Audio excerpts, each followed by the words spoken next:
Children's TV reached a certain peak in the 1990s. It was nothing like it. We had this moment where technical effects and budgets were on the rise, but before the advent of the misandric agendas and all these efforts to sanitize childhood or make it hella gay.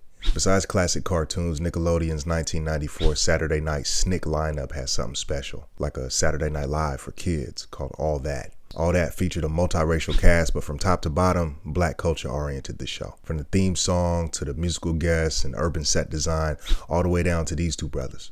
And look, with all due respect to the rest of the cast, Kenan, Thompson, and Kel Mitchell were the lifeblood of All That. The two had a certain dynamism and flavor that made those years of early millennial life both hysterical and beautiful. By far, their most popular skit was a recurring sketch set in a fast food restaurant, centered on Kel's character, Ed. And Ed was this fast food clerk who just couldn't get it right, man. He would find the most ridiculous ways to mess up people's orders, from simple misunderstandings to stuff like trying to put a half-eaten hot dog together with scotch tape and then try to sell it. It was pure absurdity. And then came Kenan's character. First time he showed up, he played a construction worker, but the dynamic was established between the two, and they played off each other like none other in the skit before. Kel had this casual, clueless demeanor, and Kenan brought sharp fury and endless frustration. And it became such a popular skit that Nickelodeon Studios pitched and produced a standalone film, built off the sketch ideas and comedic bits that didn't fit into the setting of the restaurant. And on July 25th, 1997, Kenan and Kel made a historic contribution to the buddy comedy genre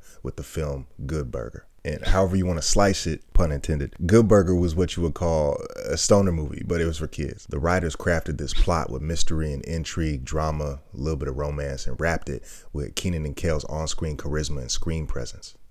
That's another pun right there. Wrapped it because you wrap a burger. Anyway, they even had a musical number with George Clinton. Just this random cameo with George Clinton. And a lot of us didn't know who that was at the time, but our parent generation did. The plot was like this. Kel played the classic simple-minded character Ed, and Kenan was his new co-worker Dexter, a slick-talking, mischievous type dude. The two of them ended up going on a whole adventure to save Good Burger from this evil, genetically modified franchise, Mondo Burger, which was planning to put them out of business. And basically that's it, but it was so much more than that. You had to be there. Immediately, Good Burger was a cult classic. It was a staple to 90s adolescent culture and a testament to the inherent comedic genius of these two black boys, barely approaching adulthood at the time. Today, the film Good Burger turns 28 years old. The Black Male Journal commemorates the hilarity and the memories put forward by Kenan and Kel. We see you, brothers. One.